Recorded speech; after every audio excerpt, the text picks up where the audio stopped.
coach can be totally mindful of the kind of questions that you are asking about that person's context and where you are leading that person to. And a big part of that can be about the care that the person has received, the care that the person is expected to give, the care that they're wanting to give, and so on and so forth.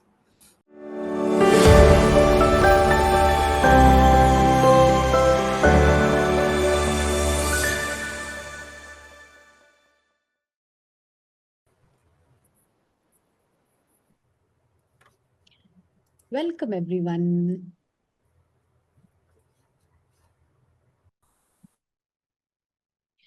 Welcome to Coacharya's Opening the Inner Eye series webinar. Our webinar today is about moving from vision to impact and how individual purpose transforms communities and how it can transform communities. As you are joining us, do tell us where in the world you're joining us from. Also, tell us a little bit about what you're expecting from this webinar, what you're looking forward to taking away from this webinar. We have Gayatri here with us today, who is the series anchor. Gayatri is a leadership coach and she has extensive experience in working with leaders. She's a Coacharya alumni and she will be introducing us to the guests shortly. But before we delve into the webinar, I just wanted 2 minutes of your time to quickly announce a few programs that we have coming up. One is a program which Coacharya co-founder Ram Ramanathan is doing along with Pranav Ramanathan, who is the Coacharya CEO. Now, this program is a coach to lead program and it starts on Saturday, June 28th. This is an exclusive opportunity for executive leaders, internal coaches, mentors, and corporate change makers. So if you belong to any of these categories, we invite you to check out this program. And this ICF level 1 program will not only help you to earn your credential, it will also prepare you for the future of coaching, because the approach for this particular program goes beyond the basics. It will bring in systemic thinking, spiritual intelligence, and self-discovery to help you grow as a coach and a leader. So you must check out this program, and I will be leaving all the links in the chat shortly. The other program is the ICF Level 2 or the PCC plus Advanced Certification in Team Coaching program. Now, this will qualify you for both the PCC and the ACTC credential. So this is a unique opportunity, and this program will be led by Cindy and Ram. So two stalwarts of the coaching industry. So anybody here who has been thinking of pursuing these credentials must check these programs out. With that, I will hand the reins of the webinar over to Gayatri, who will be introducing the guests. Gayatri, over to you.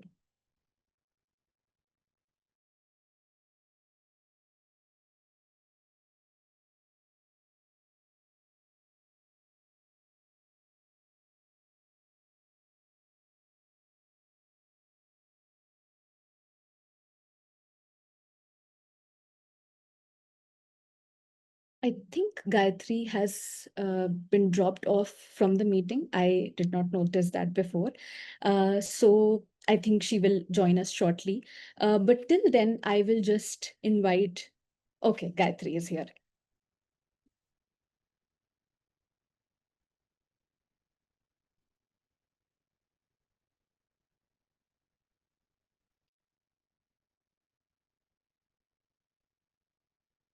Gayatri, I think you're on mute. What did I miss? Just the introductory with Gayatri. I just passed it on to you, so you can continue. Yeah. Excellent, excellent. So I am so glad to have Saraswathi and Bhavana with us today. As you know, this is a program which talks about people who are making a lot of social impact. So let me, without much ado, introduce my panelists. Meet Saraswathi Padmanabhan. And she was, in California doing spreadsheets, making a lot of money. She was an auditor, and then she just gave up all that and came to India. And in 2016 started Diaghar with just 5 children. And now she brightens the lives of more than 1,300 children across 20 centers and counting in Bangalore and going to other cities as well. So she's basically a Bits Pilani graduate with a Montessori heart and endless, boundless energy. So she works day and night at Diaghar and then goes and works some more at home for her family with 3 children. So welcome, Saraswathi. Thank you so much. Lovely to be here this evening. Great that you could spare some time even for us. The busy people always find time to spare for us. That's the reason I call Bhavana also. She is another very, very, very busy person. She is an XLRI alumni and has quite a resume. She's involved with a lot of voluntary work in with XLRI initiatives, and she was featured in a very famous book called Touch the Sky by Rashmi Bansal, distinguished alumni awardee from XLRI. So she conceptualized Caregiver Sathi in 2018, building up having to care for people. And she has done a lot of work both in corporate as well as in social sector. And when she's not transforming life, she has enough time to ride bicycles, crochet, and I don't know what all she does. But a perfect blend of speed and finding new paths, both literally on the road and in society. So welcome, Bhavana. Thank you. Many people would call me a scatterbrain too, but I'm glad to be here. Thank you. I think we need to scatter our brain a little and not think conventionally, right? So it's good to have that. Delighted to be here. Thank you for having me. You're most welcome. I'm going to ask Saraswati and you to tell us a little bit more about yourself. Anything else that you want to add? I'll start with you, Bhavana, since you're not on mute. Thank you. I'm delighted to be here and looking forward to this session. Gayatri, thank you for putting this together, and Coacharya for curating this. I can see some familiar names in the audience, and I'm delighted that I have some known people around.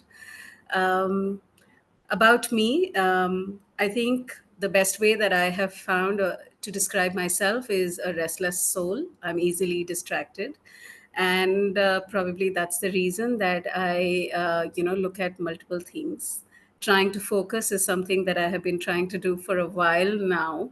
And I'm fond of everything artsy and beautiful and unconventional. So if it is too conventional, then it takes me a little while to appreciate it. And I think I'm a closet comic, hopefully coming out soon. Oh, wow. Look forward to that. Great. Uh, and of course, we'll get to know you better as we hear from you. Saraswati, little bit, some nuggets. What is your pastime? I mean, if you have some time for that, that is. Tell us a little bit more about yourself, Saraswati. Yeah. Thank you so much, Gayatri. It was such a sweet introduction and wonderful to be here this evening. Looking forward to this conversation on, it's called Vision to Impact, right? Very loaded, the theme is. And so I started off my career in accounting and auditing, and I think I've been very fortunate that I made the switch to doing social work full time while I used to volunteer earlier. I'm really just blessed and fortunate to have been able to make that switch. It's been a very challenging yet very, very, very fulfilling journey. And I believe very strongly that this is what God has called me to do. And so I'm really, really fortunate. On the home front, I have 3 children. And so time pass, pastime, all of that is, 3 children. They are 15, 13, and 12. and very, very wonderful age group. And yeah, I'm again very, very blessed to have them and a very supportive family. So looking forward to today's conversation to yeah, just to kind of delve more into how each of us, right? Each of us has a potential to make an impact, and everybody on this call is making impact in different ways. So lovely to be able to connect and chat today. I agree to that, because whenever I talk to Saraswati and I feel that I'm doing so little, she makes me feel very good, saying, "No, you're doing a lot." Not true, but that's it. Let me ask you the first question. You left a comfortable auditing career and in a very comfortable place, and now working with some of India's most marginalized families. What opened your inner eye, or what made you look inside and say that, look, I need to make a change and I'm going to take this bold step? What was the trigger? I think engaging with communities and particularly children started when I was very young, Gayatri. My parents used to take us to children's homes when we were growing up on our birthdays. I grew up in Chennai, and so we used to go distribute laddu and murukku. And I'd be like, how is it that these children are living in such difficult circumstances while I'm in such a, lovely home? So those visits used to really kind of affect me. I saw my parents helping a lot of children and families. My grandmother used to sponsor a child at SOS village, so I used to go with her to meet him. So I think, throughout that has been there, as part of my growing up. My first job was in Mumbai, and there I used to volunteer with street children. When I moved to the US, I started volunteering with children of prisoners. And I've seen how these, engagements, interventions really brought a lot of change in these children and their families. And so wherever we were looking for things to do with, children and connected to families. So while working as an auditor, I felt very convicted that God was calling us to come back to India to serve children and communities. So that's how we, kind of took that big step of really packing our bags and moving back. And it's been a really wonderful journey. Thank you. And I must tell you that our audience is from across the world almost. There are people from Nigeria, Britain, and Spain, and many others. Welcome to all of you. Let me go to Bhavana and ask a similar question as to, you also had a set, you're going to be the best CHRO of the world and all that, and you're going through it very rapidly. But you moved from that to caregiving, and it's a big pivot. So, I know you had some personal experiences, but was there any particular trigger which opened your eye to this, kind of area which is always forgotten? Yeah. I really wish I had a nice story to tell, and I really wish it was like a moment, or it was something to say. But over time, I have figured out that in hindsight, as I read other things, as things have evolved, I probably have a story to tell. And my favorite story that I tell is, I don't know about the inner eye, but I definitely know that, or I like the fact that perhaps my spirit animal is the bumblebee.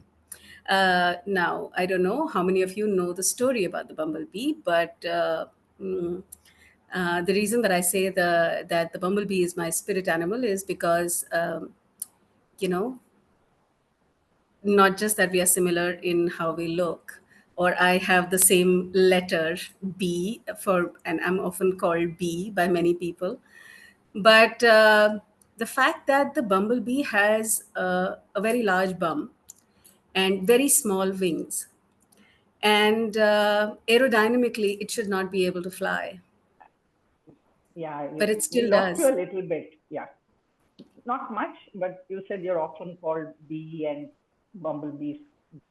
Okay, so what I was saying was that it's my favorite story because I think, a bumblebee has a very large bum and very small wings, and the aerodynamically, it's not supposed to be able to fly. because the weight is disproportionate. Can you hear me? Yes, we can hear you. Yeah. We're listening Okay. intently. All right. So, the good thing is that the bumblebee doesn't know about aerodynamics. So thank God for that.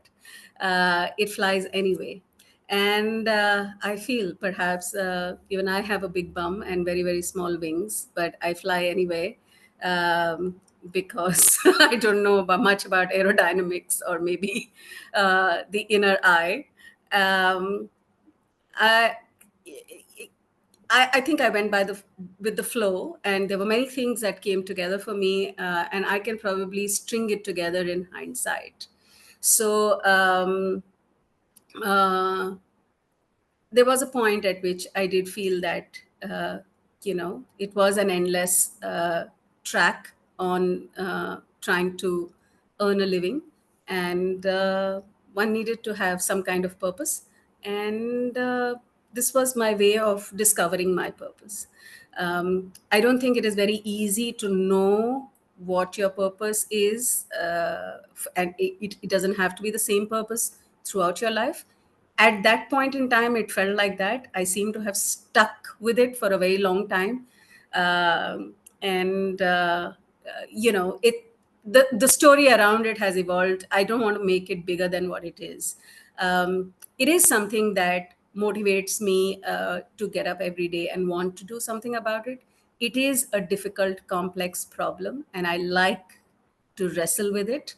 So it has kept me motivated for a very long time.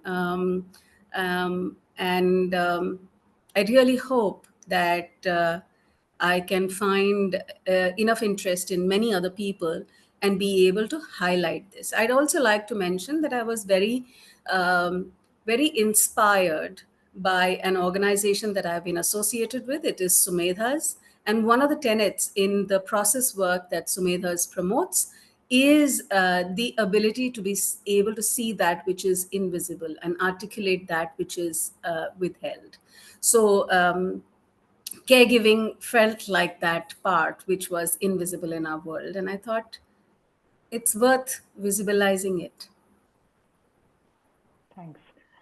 Saraswati, I'm going to come to you and I'm going to ask you a question and then just switch my Wi-Fi because it looks like my voice is not very clear. So I want to ask you, Saraswati, see, we talk of Gen Z and all. You're dealing with 4-year-olds who are even younger than Gen Z. So what do parents who have never attended school themselves and those 4-year-olds and 5-year-olds who are learning concepts through Montessori methods, what shifts do you see in family dynamics and what is your learning about how to handle all these different generations? Interesting question to see, how parents are responding to the way their children are learning, right? And so at our center, so just to add a little bit context here, so we run early childhood care and education centers for children of migrant laborers. So we go into these communities where these families are typically from out of city for sure, could be from North Karnataka, from other neighboring states, from Assam, West Bengal, Odisha. And so they've come here looking for work and they're just trying to make ends meet. And the children, so we go and set up centers for children in the age group of 2 to 6 years. And that's because there are the government-run preschools close to these communities are not accessible. Either it's not close enough, or it is something that where because of the language barrier, in India we speak such different languages across the country, and so when people move from one state to another, they find it very difficult to go into the government schools, the public schools, where they'll be able to get an education. And so that's how we go in, Gayatri. And when we first go in, these parents are very cautious, right? They're like, okay, what do you guys want to do? What are you up to, guys? But during COVID, what we did, we kind of switched to start running centers within the community because that was the only way we could continue classes. And so even post that, when preschools were officially allowed to open, we continued to take up spaces to rent in and around the community itself. So that way we're able to build the trust with the parents. And the parents come in, and so because we're in and around the community, they come in and see their children learning. So for them, it's all play, right? I mean, Montessori is hard to explain to even people who have gone to school and college and stuff. But our parents have never been to, most of them never been to school. And so these children are first generation learners. So they are looking at more like it's a safe place. You're giving them food to eat. The children have breakfast, lunch, and evening fruits. And the children also learning a bit. So with Montessori, the really nice thing is, I mean, my three children went to Montessori. That's how, I picked it up. I trained in Montessori and then started the Agar. The children enjoy coming to school, right? So that itself is something very different for the parents to see that the children want to go to school. And now they are able to see that their children have such amazing talents.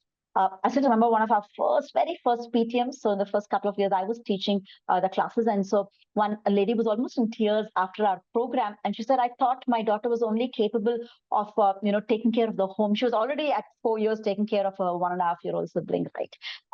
But here she was in the program speaking in English. And then post the program, the parents saw the books that, she was writing, she was copying. And so that's been, I think that, the parents are now seeing one potential in their children. And then we are sowing those seeds of hope, Gayatri, that, their children also can go to school. They can have a different future, right? And so we're seeing that change. Families now are continuing to send their children to school, even post our preschool program. Our oldest is in class 8. And it's been wonderful just to walk alongside these parents, during this season of their lives.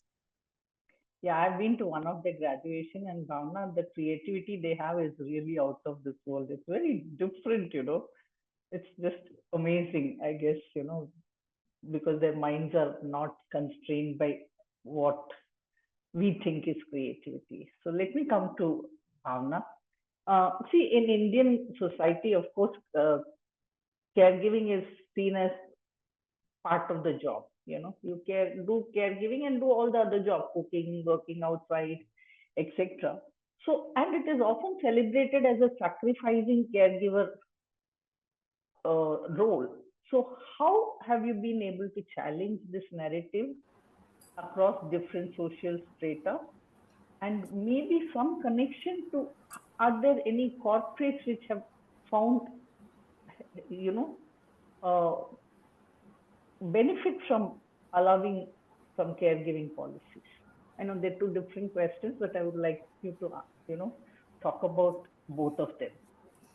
Yeah, I may lose my train of thought. So if I do miss the second question, please remind me and bring me back on track. Definitely. Yeah, I think I don't know if I have fully challenged the idea of, caregiving, and caregiving that is seen as self-sacrificing has been adequately addressed or challenged. It is a deep set socio-cultural norm, right? Most of us don't identify as caregivers. Um, One of my favorite things to say in any public setting, so now as well, is to say there isn't a term equivalent to caregiver in any of the Indian languages. Wow. And we don't even have a name for this role. The fact that we don't have a name for this role says something about our culture and our norms. Now, uh, one way to look at this is to challenge it and say, listen, no, it has to change because the world is different, and etc. I've decided to live with the fact that this is a reality. As many people that I can point this out to, as many individuals that we can let them know that this is what it is, right? This is how it is. We see it like this. Now, there is no reason for us to want to change it deliberately, but given that this is what it is, what are the implications thereof? So, I'm not interested in changing people's mindset that this should change. I'm only interested in people seeing that this is what is happening, and therefore these are the consequences or implications. So, the fact that daughters and sons think of caregiving as their duty and their responsibility makes it difficult for them to talk about it and to seek help for it. For example, the fact that it is closely linked to who I am and whether or not I'm a good enough son or daughter makes it difficult for me to take help for it. For example, now these are phenomena that exist around us. It is only important for us to be able to see these phenomena, not necessarily challenge them, but just be sensitive to them and just acknowledge them. How does that translate into our work? One of the most significant things that we wanted to do was to use storytelling to get people to see the phenomena of caregiving. So we wanted to talk to people and say, tell your stories. And we said, okay, we will call you gentle warriors. And we set conversations with gentle warriors. And we invited a large number of people to tell their life stories, not just in terms of stories of valor or stories of victory or stories of overcoming and things like that, but also human stories of sorrow, of difficulty, of challenge, of the range of emotions that anybody goes through while looking at caregiving as a big part of our lives. Now, soon I realized that not many people want to talk about it on camera, right? Yes. So instead of now fighting people and saying, listen, you must talk about it on camera, we simply decided to offer a different format. We said, we will listen to your stories and we will tell it in the podcast format in an anonymous way. We will listen to your story, we will tell about you, but we will not mention you.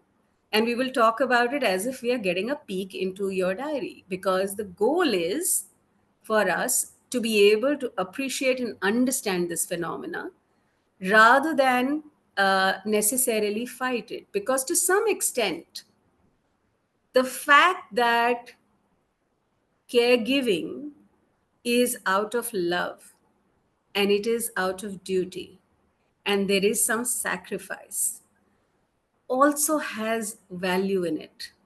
It is not entirely rubbish, right? And the fact that it is a role, the fact that it should be professional, the fact that somebody else, it should be shared, and the fact that it should not singularly be handled by only women is also important. So it is this and that, and therefore I'm not really interested uh, in changing the idea that caregiving comes with a little bit of a sacrifice. It's okay, so long as we can see and we can make our choice of to what extent am I doing what I'm doing, and whether it is within my boundaries, what is right for me, and so on and so forth, because that will vary by persons. Now, what might be my boundary and my limit could be very different for you and could be very different for Saraswathi, and so on. And there shouldn't be a hard and fast criteria for this. It shouldn't be that only women have to do this because, two X chromosomes makes you a better caregiver. Not really, right? So it requires a nuanced understanding. So sorry if I haven't answered your question fully, No, I but think not looking at I changing think it fully. so. I think one observation is I think caregiving is slowly becoming less gender oriented towards women. There are men who do it also. Yes, And in our coaching, what we find is somebody wanting to be a superwoman or superman doing everything by themselves, you know, yes, earning for your parents and caring for your parents. Can you set boundaries and have some self care? Is what yes, I have. for sure. Um, So here's what it is that just like 10% of the population probably today acknowledges themselves as caregivers, men versus mhm. women, and it is changing, right? Uh, Maybe 10% of the world population is motorcyclists. So, and, Yeah. and that is changing. So the thing is that gender norms are changing across different types of things that we do. It's changing across the board, and um, I've lost my train of thought. Sorry, you were saying something. So No, we'll wait. I just wanted to, ask the participants if they had questions which they would like to ask. I have just one more question to each of you. There's a question saying that, uh, how is, hold on, let me get the question properly. How, as caregivers, are you creating communities of care for yourself to stay light-hearted and nourished? what a lovely question, Suzanne. What I'd like to say is, I think first off, just going beyond yourself to say that, listen, I want to be a part of a community and other caregivers, and recognize that I need support, and this is not something that I can do alone. Is step number one. Step number two, of course, is that increasingly caregiving seems to have come into our language, at least in urban. Uh, Most of urban India as well, although it is a big taboo. But um, creating communities of care for yourself is sometimes not something that you do yourself, but is something that you do in hindsight. So when I'm done with my caregiving, I realize that I have ended up paying a price. I pay it forward for others. And that's when I realized that, oh, I'm doing it differently for others. Now, um, being lighthearted about it sometimes can be tricky, because when you are in the intense emotional grip of something like an illness, it can be hard to take a joke. I remember when my father was very, very unwell, my aunt had sent a joke about a shaking hand, and he had a neurodegenerative condition.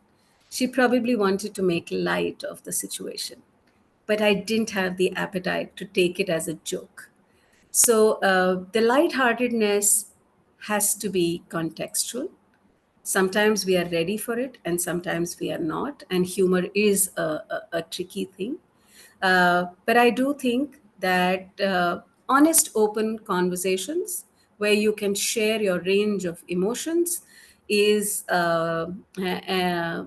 is the best that we can do so far. Tell our stories not in a masked way, but in their in their authenticity, with their difficulties.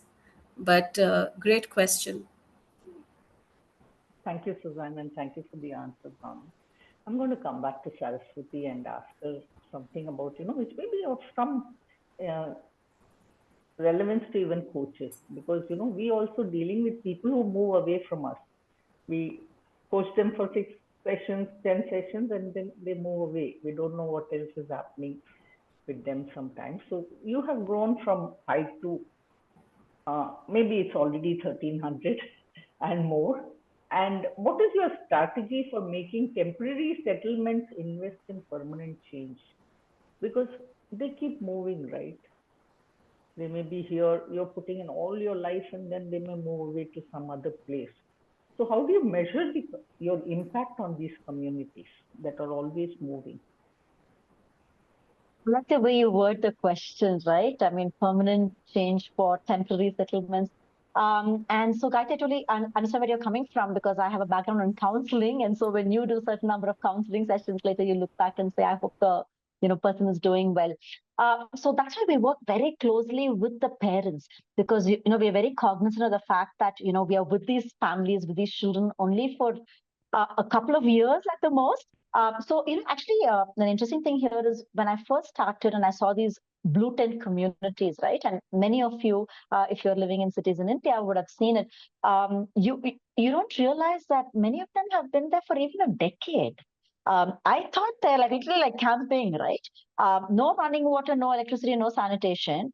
And you think, okay, they're just going to move maybe after this construction. But unfortunately, many of them live on private land, and so they live there for a long time. So that was really heartbreaking. But even, I mean, having said that, during the time that they're here, they might go back to the village for several months, they might move to another city. So what we do is really work closely with the parents to empower them, to help them understand the importance of education, to help them understand the dangers that children face when they're left in the communities, or they go with their parents to the construction site. Sometimes they go along with them to do waste picking and waste segregation.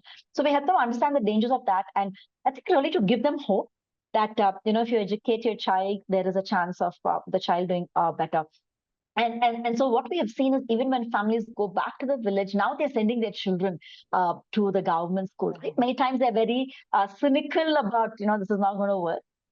But now we see that they're sending their children to the government school, and we've had children transferred to another Diyagar center within Bangalore. So I think that's where, that lasting change comes from, where the parents make a switch. Their motivation to send their children to school drastically goes up, even just with 6 months of being at Diyagar.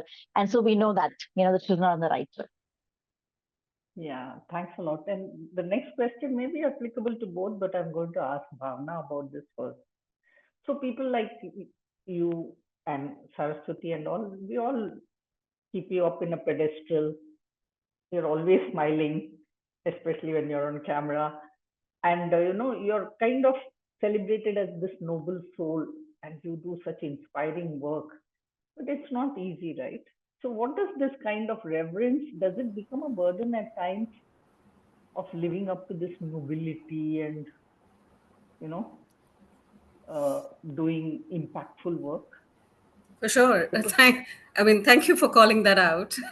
um, uh, I dread being seen with a stereotype and a lens. I'm for sure not Mother Teresa or Florence Nightingale. I get sometimes these projections, um, and I think it is convenient for people. I'm going to be a little harsh when I say this. I think it's convenient for people to say that and to say, oh, you're taking care of the noble part of what needs to be done in life, so you can go and do your thing. Sorry, I'm not letting you off the hook.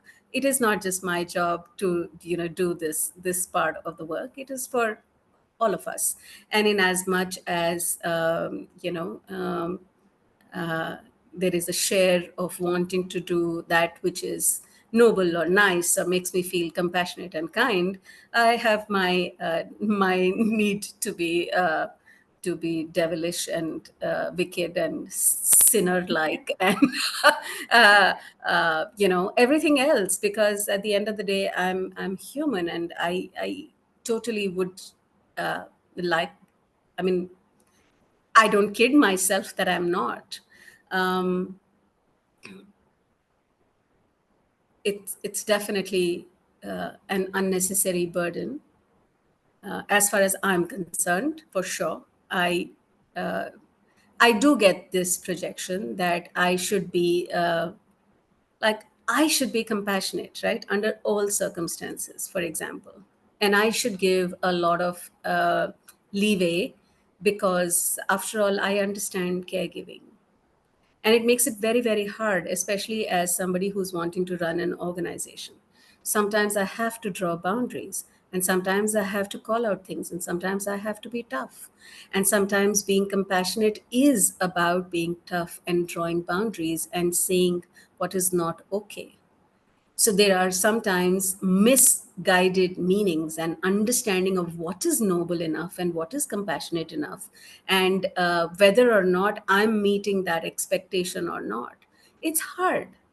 Uh, and sometimes, you wonder, what is it that you're not doing enough?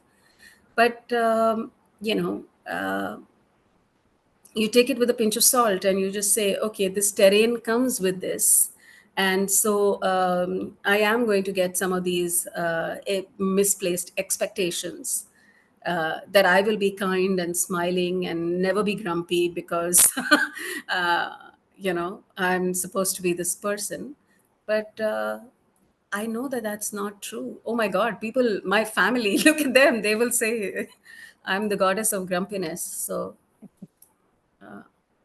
I'm going to ask Saraswati, as she listens to you, what is the thought running in your head? And also, this balance between doing things which matter a lot to your audience or target and actually having to raise funds, because that also, that nobility part goes down when you ask for money, right? So what do you think of it? Just share your thoughts of this.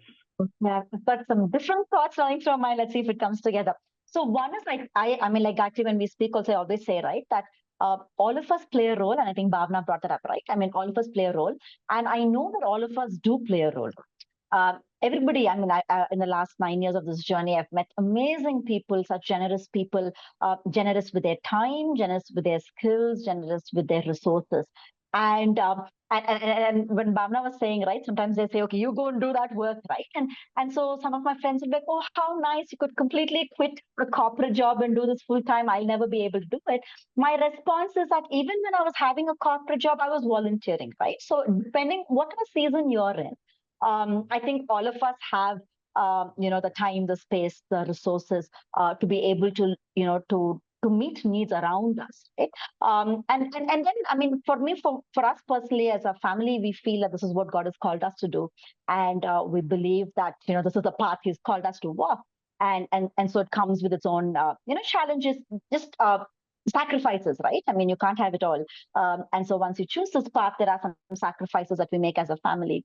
But we feel strongly that that's what we're called to do. But the important thing that I want to share with everyone is that all of us play a role, right? And in different seasons of our lives.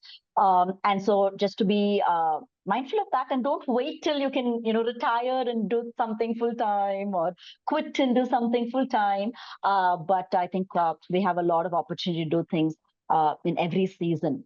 That is one. The other part was you were talking about fundraising and being noble there. And I think the word I would use there is being professional. Some people kind of mistake if you're being professional that you're not compassionate. And Bhavana, you're talking about that, right? When you're when you're expecting accountability at the Agar, one of our values is excellence. So everything that we do, we believe that we should do it excellently. And when I was working in NGO for 1 year, they said that don't bring your corporate culture here, right? We're an NGO, but all the more reason to do work well, right? And so at the other, when people join, sometimes the interview, they'll be like, we don't want the stresses of a corporate world. I said, okay, then this is not a place for you. We work very professionally because we have to be good stewards of the responsibility in terms of the children that we're caring for, the communities that we're supporting, the donations that come in. And so I think those do not go separately, right? People do kind of say that if you're compassionate, you cannot call out or ask for accountability or professionalism or excellence. But I think soon people learn that in the organization. And with fundraising, yes, fundraising is a huge part of it. To something that was, for me personally, a struggle to come into.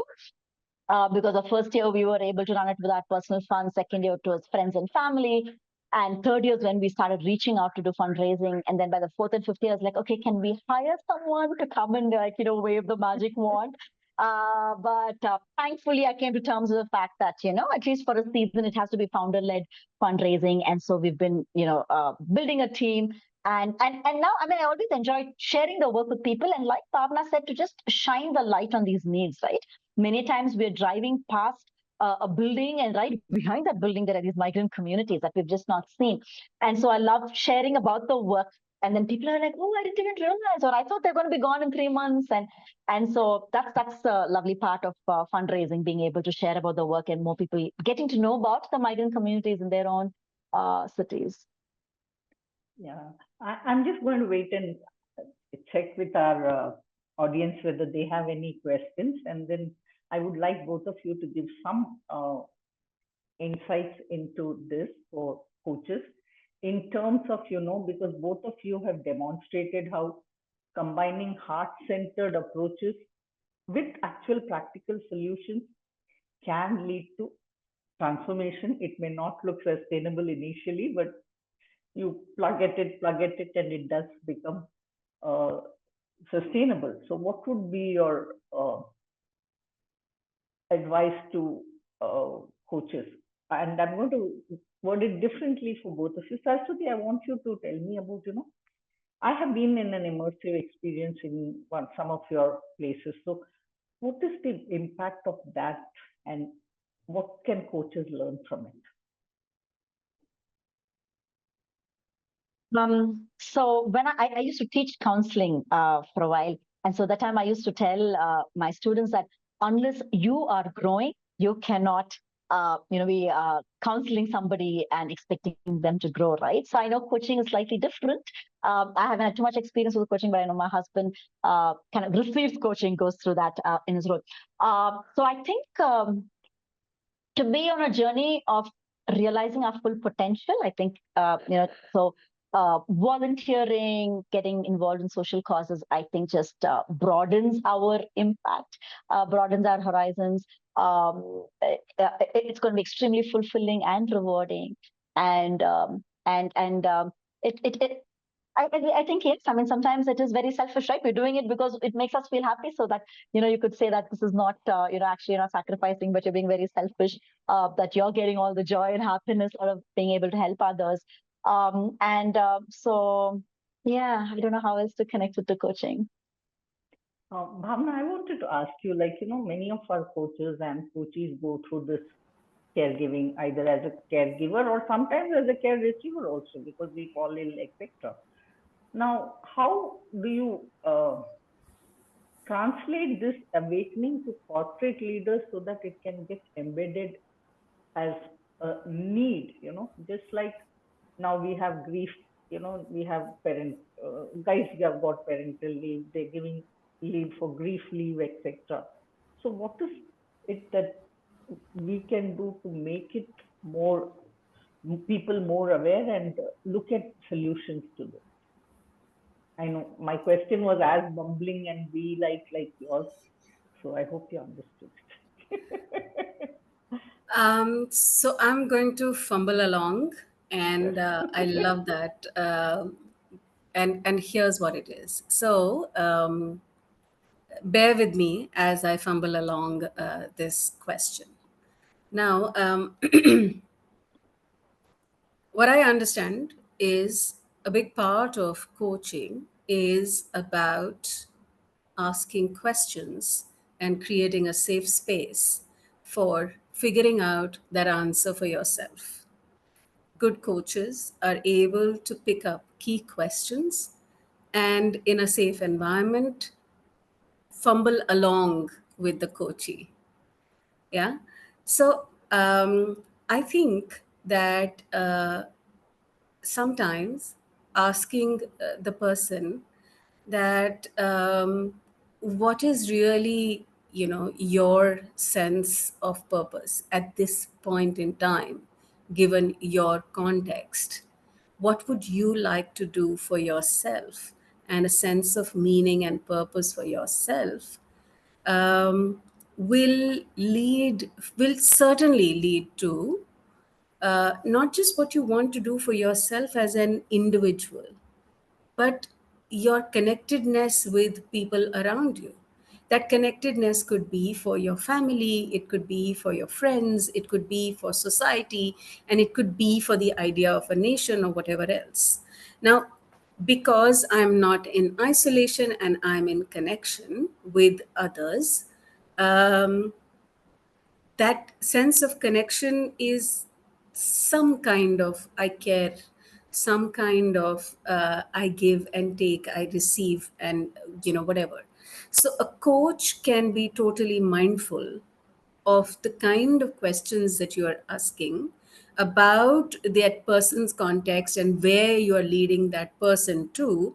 And a big part of that can be about the care that the person has received, the care that the person is expected to give, the care that they're wanting to give, and so on and so forth. Uh, the second thing that I feel that as a coach, coaches for sure need to be mindful of is that it is easier for people to talk about their competencies, their achievements, their workplace things. but it is very difficult to talk about that which you've been socialized to, uh, how to be, whether as a woman or as a man or as a professional. So when caregiving is, it takes a little while to unearth this aspect of that person, but it could be pivotal to unlocking the potential and the capability of that individual. Yeah.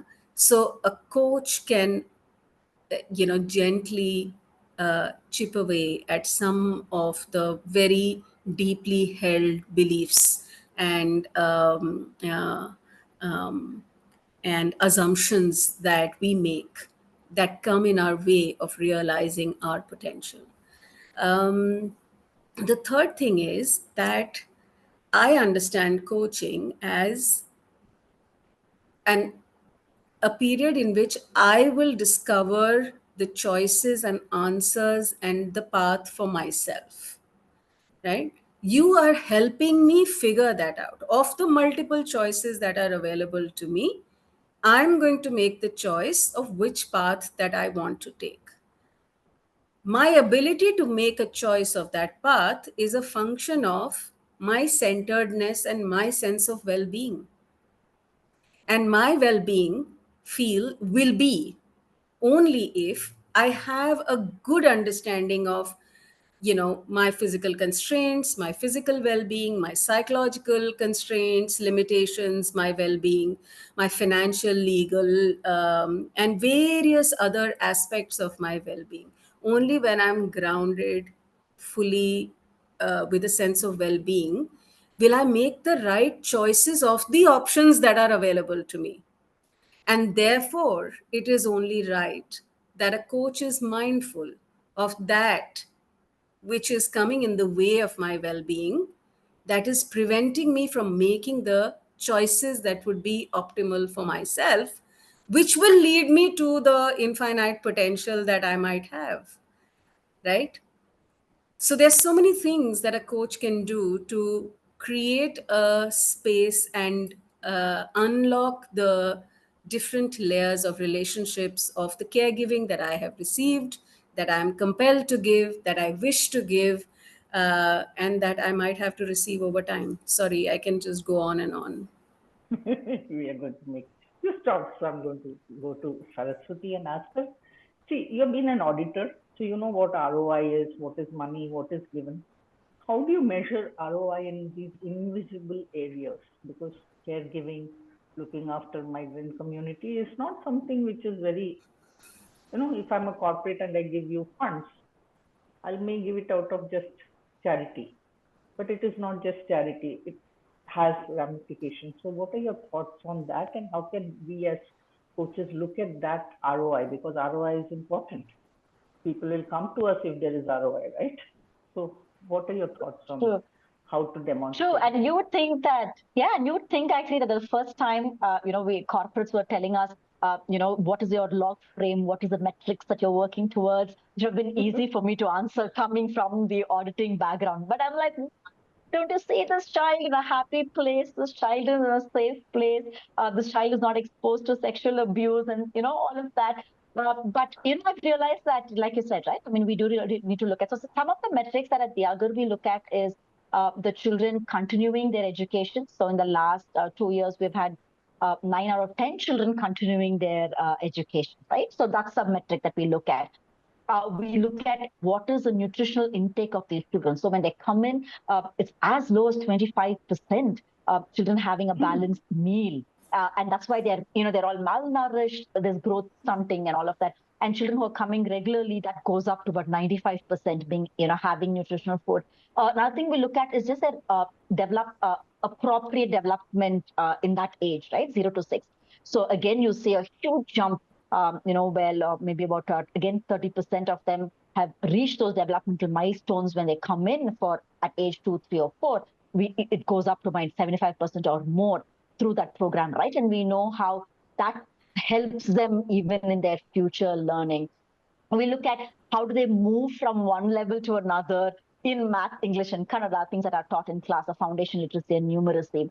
And we track that. So we say at least 75% of the children who are coming regularly will move up one level. So those are some of the areas that we kind of look and say, to be able to not just anecdotally, but quantify some of the impact that our programs are having.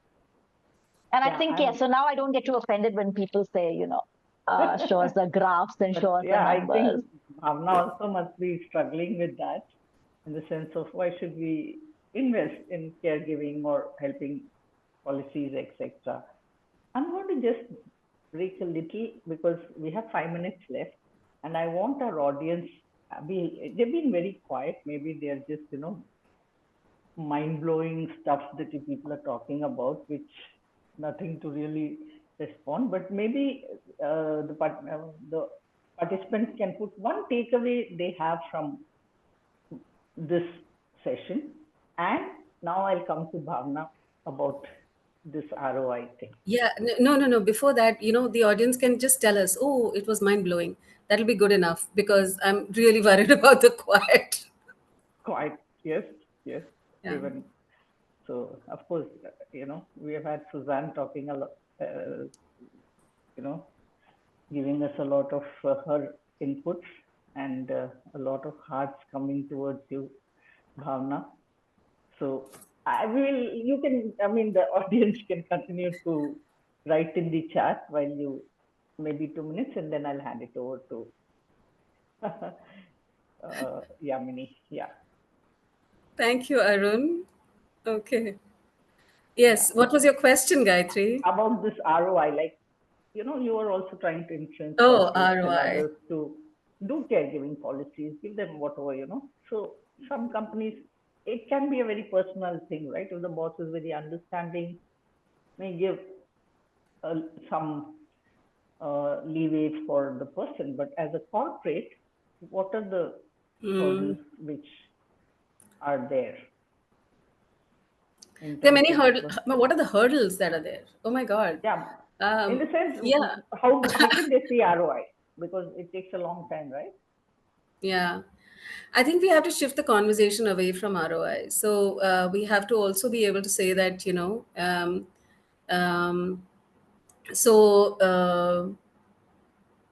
I haven't really figured out the answer. So, like what my little brother used to do, I've decided to do that, which is change the question. So since I don't know the answer for what is a good ROI for this, I just, distract the people that I interact with, and, never try and get to the point of ROI, because how do you explain this to somebody? Because it isn't a transaction. You aren't doing something for 1 year or 2 years or even one generation. You're doing something in which you're building a base for many generations. The kind of care that you are providing, or the kind of communities that you are building, is enabling not just that set of people, but it is creating a culture or a foundation for multiple generations. Now, the fact that we are living in a technologically intense environment is great, because, the three of us can have this conversation living in different cities. But it also means that we cannot reach out to each other and touch each other, or be there in person with each other, and it has had its consequences as well. So we have been experiencing a huge deficit of care and compassion, and that is manifesting in other things. Um, so I think it is really important to understand why we do a few things. We invest in stocks to earn money, and that's where you have the metric of return on investment. You work in social development for a different purpose, and therefore the metric to have a conversation in this work has to be a different one. How are you changing, impacting lives for one generation or multiple generations or over time? So I think ROI is a misplaced metric for this work. And it is important to bring up that conversation and say, okay, let's go back to basics and let's question what we are doing, where, and why. And how would an ROI of 100% mean anything in this, right? It doesn't mean anything. So why chase that metric? Naren has a question asking when when is it when is it that your work is done? And I Yeah. wonder whether it's a rhetorical question or a real question. That's because he's my coach, right? So Ah, he, that explains, yeah. the fair question. Okay, so here's what it is. I think I I have to define the scope of what is it that I am doing. If I define a milestone or a metric and say, I will do this in this much time, and I look back and review, and I have the ability to hand over the baton in a meaningful way, I would say my work is done. Right? Some work will never be done if there isn't a goal or a metric defined. But we do have to, given our resources, the scope of work, or the time or the context that we are in, define a milestone and then be able to hand it over to the next generation to do what they will do with it. Yeah.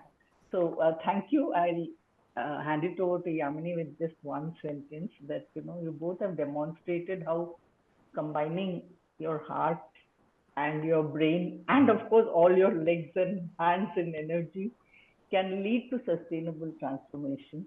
Thank you so much. I have given we will be sending a blog on this with your the organization this URL and all. And thank you so much. I'll hand it over to Yamini to just close it quickly. Thank you. So much, Gayatri. Thank you, Saraswati. Thank you, Bhavana. It was absolutely amazing to hear from you both, and such an energetic and inspirational session for all of us here at Coacharya, as well as the attendees who joined us. Thank you so much, everybody, for joining us today for this particular session. I would just like to say that if you have any questions, I see that some people have posted some inquiries related to our programs and some other things. So please feel free to reach out to us at support@coacharya.com. You can also reach out to me directly at yamini@coacharya.com for any questions you have, any feedback you have, and I will put you in touch with somebody who can take your inquiry up. With that, thank you so much, everybody, for joining us today, and have a great evening, morning, night, wherever you joined us from. Thank you so much. And thank you, Thank you very Yamini, for much. holding Thank you. forth. Thank Thank you. you. Thank Bye bye. you. Thank Bye bye. you. Bye bye.